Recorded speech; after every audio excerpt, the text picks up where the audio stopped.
Seigneur, apprends-nous à prier, comme Jean-Baptiste l'a appris à ses disciples.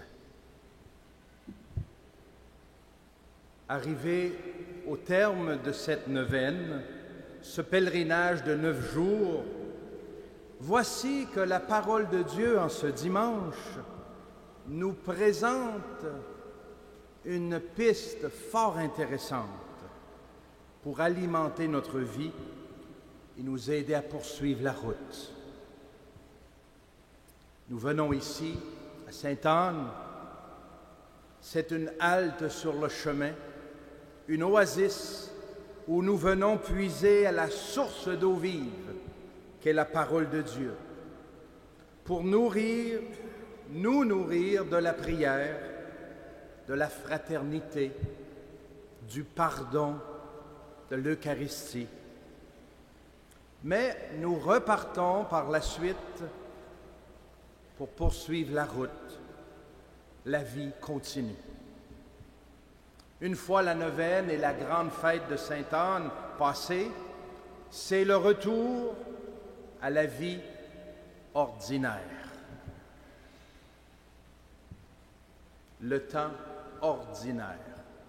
Que j'aime donc ce mot-là, ordinaire.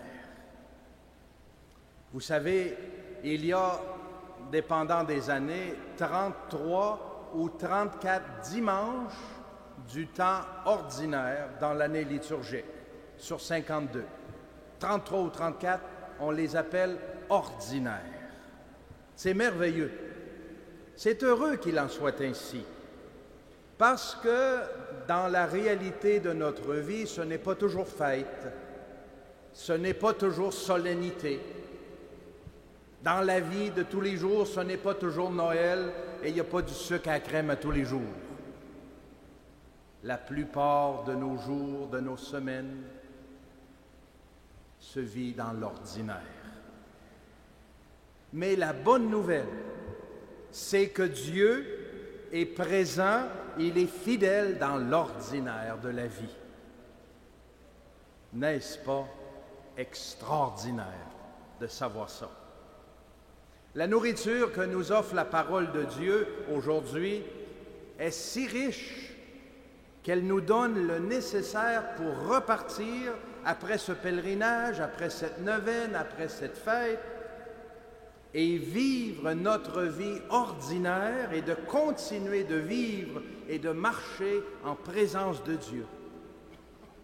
Ce savoir habiter de Dieu. Peu importe où nous sommes, peu importe le jour de la semaine, nous marchons avec Dieu, il fait partie de notre vie, nous le suivons, nous l'écoutons au quotidien. Et on a entendu dans l'Évangile, les disciples viennent de contempler Jésus, leur maître, qui est en train de prier. L'Évangile dit, un jour, quelque part, Jésus était en prière. Je vous dis que Saint Luc ne nous donne pas grand détail. Un jour, quelque part, c'est pas mal précis, hein? Un jour, mais quel jour? Quand on trouve ça dans la Bible, chers amis, ça veut dire quel jour? Tous les jours. Tous les jours sont bons pour prier. Quelque part. Mais où? N'importe où. On peut prier partout. C'est une façon de nous dire toujours et partout. Et un des disciples ose demander à Jésus, ose lui dire, « Seigneur, apprends-nous à prier. » Comme Jean-Baptiste l'a appris à ses disciples. Et écoutez bien comment Jésus va répondre. Les premiers mots de Jésus sont très intéressants, car ils donnent le ton de tout ce qui va suivre. Quand vous priez, dit Jésus, dites « Père ». Jésus invite ses disciples à tourner leur regard vers le Père. Jésus ne leur apprend pas une formule à réciter, mais il leur dit que prier, c'est d'abord et avant tout entrer en relation avec Dieu, le Père.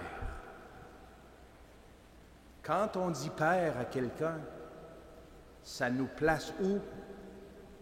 Comme ses enfants. Père, Fils, Père, Fille.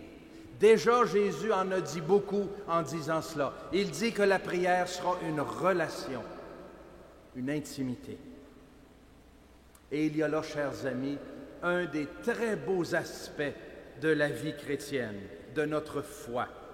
Notre foi est une relation avec Dieu, une relation de confiance, une relation d'intimité, un cœur à cœur, de proximité. Quelqu'un me disait récemment que lorsque son papa était âgé dans les dernières années de sa vie, il était devenu très sourd. La communication verbale était devenue à peu près impossible. Et pour se montrer de la tendresse, de l'affection, de la proximité, ce qu'il faisait, sa fille s'approchait et mettait sa joue contre la joue de son père et il faisait juste faire un bruit comme un silage. Et il se savait proche. Voilà ce que Jésus est en train de nous dire. Prier, c'est se savoir et se sentir proche de Dieu, cœur à cœur. La prière, ce n'est pas négocier avec un patron des privilèges, des bénéfices. C'est une relation de confiance entre un Dieu qui nous aime et nous qui nous savons aimer de lui. La prière, ce n'est pas une formule magique qui nous permet de gagner de temps en temps de bonnes faveurs. C'est un dialogue d'alliance entre un Dieu qui s'est engagé à nous donner la vie et à la soutenir, et nous qui voulons marcher avec lui comme ses enfants dans la lumière. Que c'est grand, la prière qu'enseigne Jésus. Voyez-vous, la prière nous met en relation, en lien, nous rapproche.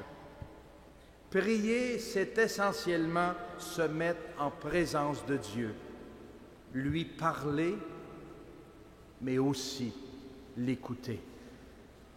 La prière, c'est un dialogue d'amour entre Dieu et nous. Mon ami, cher pèlerin, est-ce que ta prière ressemble à ça? Un dialogue de confiance, d'amour. Malheureusement, pour certaines personnes, la prière n'est pas encore cela. C'est en devenir. Pour certaines personnes, à les écouter nous parler de leur relation avec Dieu, ça ressemble davantage à la relation qu'ils ont avec leur guichet automatique à la banque. Oh, il me manque des sous. J'insère la carte de guichet, je pitonne, je retire les billets et bonjour. Je caricature un peu, mais pas beaucoup.